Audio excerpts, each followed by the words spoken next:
Hello, and welcome to this episode of Bring Your Product Idea to Life. So, as I mentioned in last week's episode, it's September and we are now all turning our thoughts to quarter four. So, I wanted to record this episode to give you some ideas of things that you can do right now, also over this month, to help improve your sales on Amazon when we go into quarter four. Now, I have 7 suggestions of tasks that you can carry out to make sure you're putting yourself in the best possible position to get lots of sales next quarter. But I will start this episode by saying you definitely don't have to do everything at once. Everything that I'm suggesting is a small tweak, but even these can have a real impact. So if you're short on time, don't panic. Take from these ones you feel are most relevant. You definitely don't need to do all 7. Of course, you might want to. And you also don't need to do everything at once. These are just my thoughts on the things you could do over the course of this month, whenever you've got time. And depending on how large your account is, how many listings you are, some of these things will, it might take you minutes, some might take you a little bit longer, but you can plan them in for when it works for you.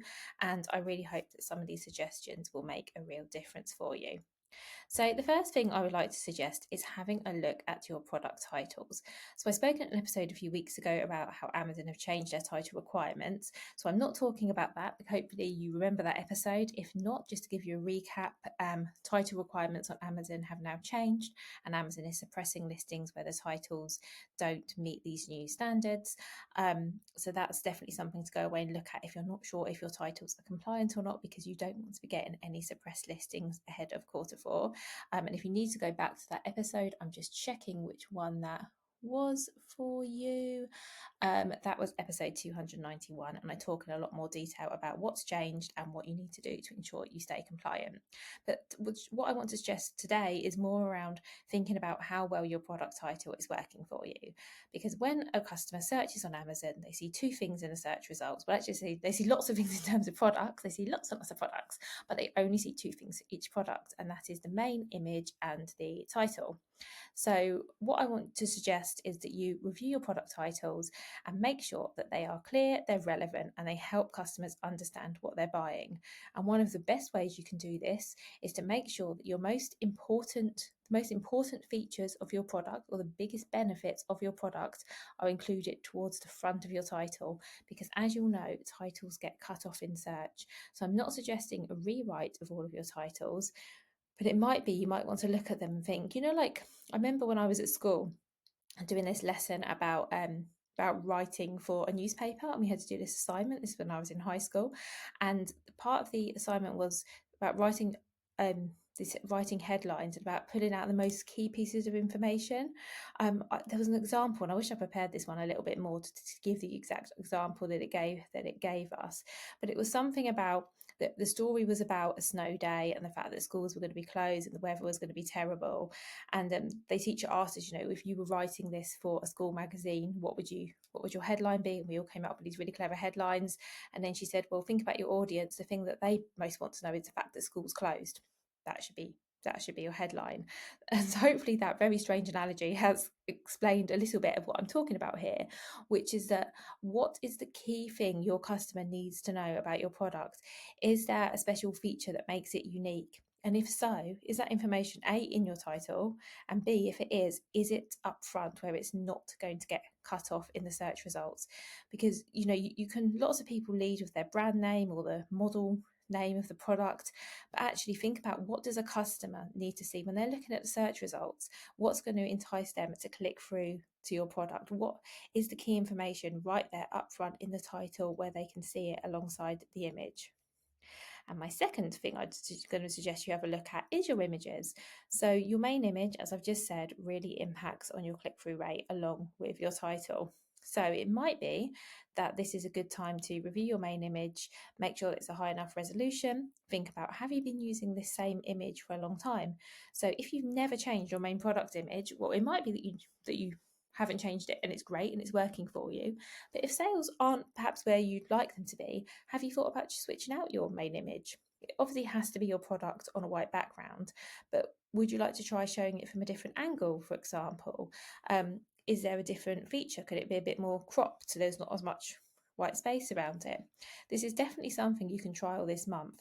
And remember, if you do this and you see a negative impact on sales or something isn't quite working, you can always revert back to the image you were using before. But switching out your main image can be a really nice thing to do to refresh your listings. Of course, you do run the risk that your customers who are used to finding your product on Amazon and recognizing it by the image, there's always that slight chance they're going to look at it and go, well, is this the same product? But what I'm suggesting isn't, unless you've rebranded, everything looks completely different, isn't, switching things up entirely. It's, like I say, a different angle, a different viewpoint, bit less white space, whatever it might be. But I think this is a really nice way you can trial updating your listing and seeing if it does have an impact on your click-through rate. You can also add some more images to your listing. So this is a really great time to think about, do you need to add more information to help customers buy your product easily? So lifestyle images make a really big difference. Images showing sort of key benefits or features of your product can make a big difference. Having infographics are amazing. Basically, your images have to answer all the questions that a customer might have about your product. And I've spoken about this more in a previous episode. I've definitely gone into more detail on images, so you can go back and listen to that. If you're not sure how well your images are currently explaining your product, have a look at your reviews. So your reviews are a great source of information. And again, I've done a whole episode on this. It's amazing all the things I've done episodes on. And I'll link to some of these in the show notes, so I'm not constantly telling you to go and look for old episodes. But have a read through your reviews, and are people putting out things or asking questions? Remember, there were questions in your listing as well. Are people basically talking about things where you're like, actually, this should be really clear?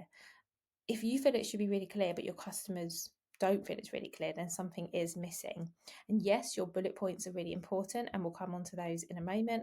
Your bullet points do need to tell customers what your product is, who it's for, what the benefits are, basically why they should buy it. But some customers won't read your bullet points. There are some customers, particularly on mobile, who are just going to swipe through your images and expect to get all the key information there. So make sure it's there for them. So moving on to your bullet points, as I say, not everyone will read them, but that doesn't mean they shouldn't be fantastic, because lots of people do read bullet points. Your bullet points need to focus on the benefits of your product, not just the features, and I think they need to be really easy to read. So I like to use really clear formatting. I have capitalized headers. I use really short chunks of information and make it really easy to skim. Your bullet points need to sell your product. So I suggest this is a really great time. And I did an episode a while ago about reviewing your Amazon account over the summer. So it might be that you've listened to that and you've done this already, because this is something I suggested you do back then. But if you've got to September and you haven't done that, or maybe you haven't listened to that older episode, this is something I really would suggest you do now. Make sure your bullet points really sell your product. You almost want to tell your customer, you should be buying this product because, without using those words. The next thing I suggest you have a little look at is your backend keywords, or what Amazon calls search terms. Often people forget these, but they really help Amazon understand your listing and show it to the appropriate customers. If you haven't filled them all in already, make sure they're filled in, make sure they're relevant and they don't repeat all of the keywords you've got in your bullets and your title. Also, don't put commas into there because they're wasted space. You only get a limited number of characters. But if you're not using your back-end search terms, that's something I definitely suggest you do. If you're thinking, well, what do I even put in there? So they're keywords and phrases that customers might be looking for when they're looking for your product.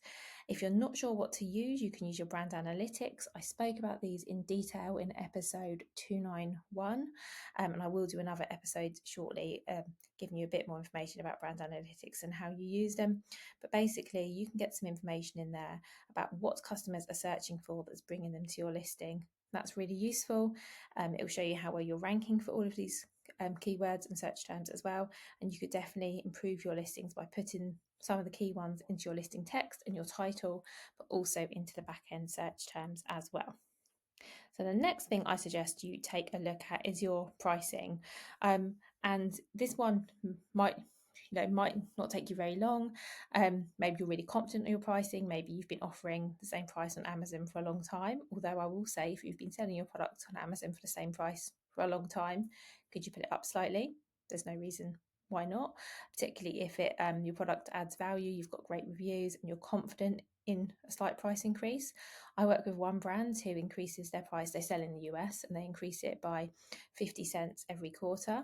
I think they'll obviously have to stop at some point because otherwise they'll price themselves out. But actually, the reason for doing this is that their product, when they originally launched, was a lot cheaper than other products on the market at the time, other similar products. They realised that, but they didn't want to make the big price jump because they were doing really well, had lots of subscribe and save customers, lots of repeat purchases. And they thought, actually, we could put our product up by another sort of $5, $7, but will that alienate people? Will that turn people off? It's a big hike jump. So they're putting the price up in increments. That's the kind of thing that you can be thinking about. You definitely, I'm not saying increase your price for the sake of it, but I'm saying keep an eye on your competitors and the market, just as you did before you listed your product on Amazon. Hopefully, when you listed your product on Amazon, you either listed it for the same price as you were selling on your website. Lots of people do this. Maybe you added a slight increase to take account the fees. A lot of people do this as well. But hopefully, you also looked at similar products to yours on Amazon and saw, okay, what are my competitors pricing their products at and where does my product fit in? I'm not saying you need to be the cheapest. In fact, I often really discourage being the cheapest because you don't want to get into a price war where everyone's competing to be the cheapest, because I really think when that happens, no one wins. But your price needs to make sense to the customer. While we're talking about pricing, let's also talk a little bit about fees. Have you reviewed Amazon's fees for a while? Have you checked that the size and weight information for your FBA products is correct? If not, you might be getting overcharged. I've definitely seen this a few times for clients where we look at their FBA fees, which you can see in your inventory, and they look a bit off. And then we go in and we see that the size and weight information Amazon has is incorrect. And you can actually ask Amazon to remeasure your products if you believe the information they hold is inaccurate. You can update them in Seller Central, but they may or may not accept that. But you can ask them to physically go with a ruler and scales and check this for themselves. So that's actually one worth trying, because it's better to fix this now before your sales go up, hopefully in quarter four, and you're getting a lot more sales, but also a lot more fees. Also check you're in the right product category, because as you will probably know, the Amazon referral fee changes depending what category your product is listed in.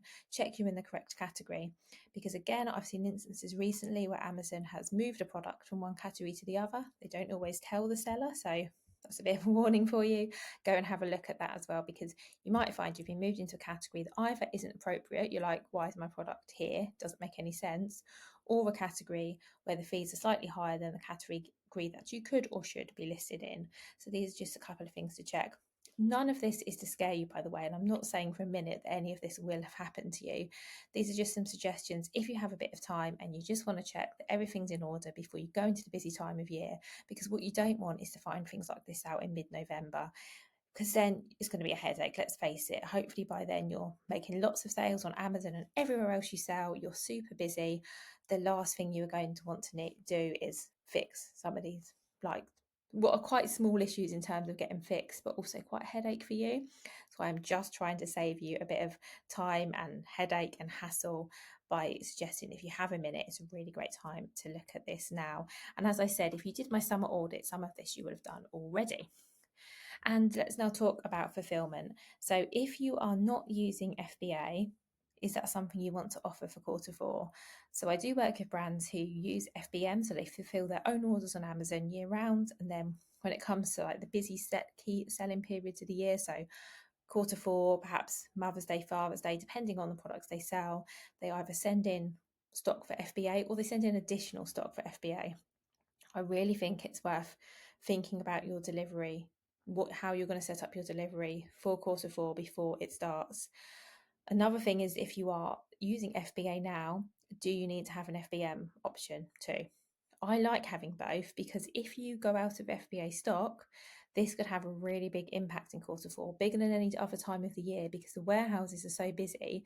Getting stock sent in and checked in takes a lot longer than other times of the year. So it might be that you go, actually, I'm going to have an FBM option set up as well, just as a backup. You don't even have to assign any stock to it. You can just have the listing sat there, so that if you go out of stock for FBA and you you want to continue with fulfilling orders, because as we've spoken about before, if you go out of stock on Amazon, what happens then is that your ranking starts to drop, and all that hard work you've put in, I don't want to say it goes down the drain, but it's sad to watch your rankings drop because you're out of stock and you can't fulfill orders, and you're missing out on sales every single day.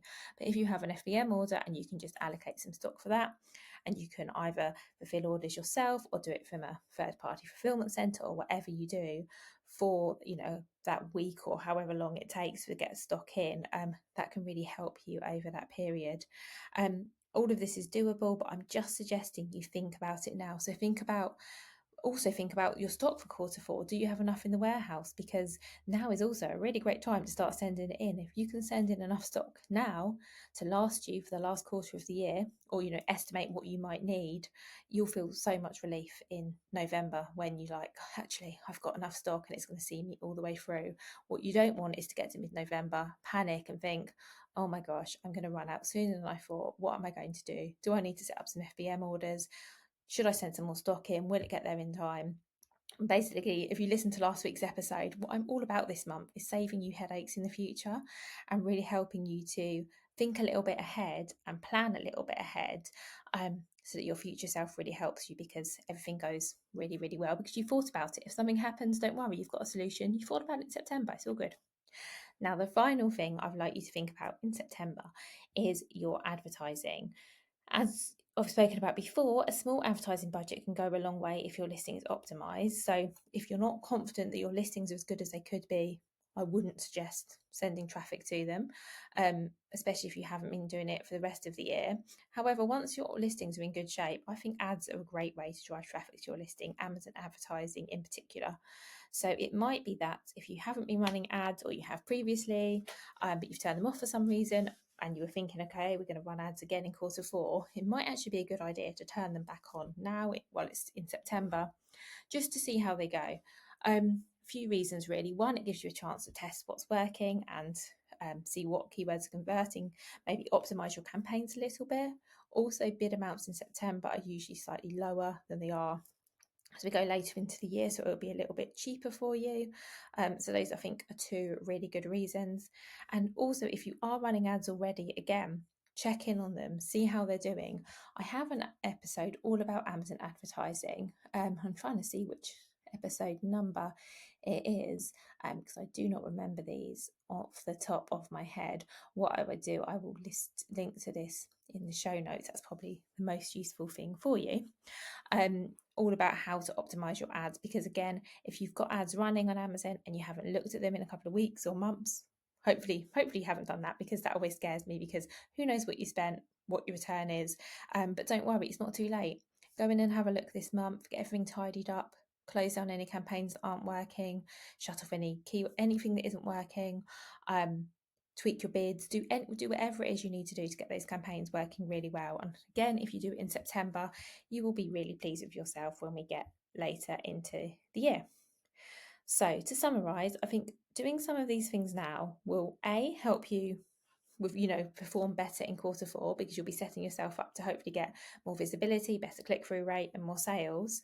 But as well as that, I think it will just also give you some peace of mind that when you get really busy later on in the year, everything on Amazon is sorted. You've taken care of everything already. And if anything does happen, you have a plan to how to deal with it.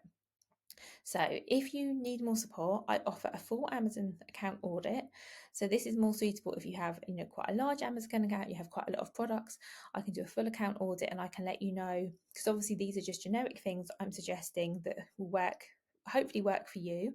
But if you want something that's just for you, because it might be there are things that you need to sort out or things that you need to put in place I haven't even covered on this episode, because I don't know, because your Amazon seller account and the products you sell and your listings is going to be completely different.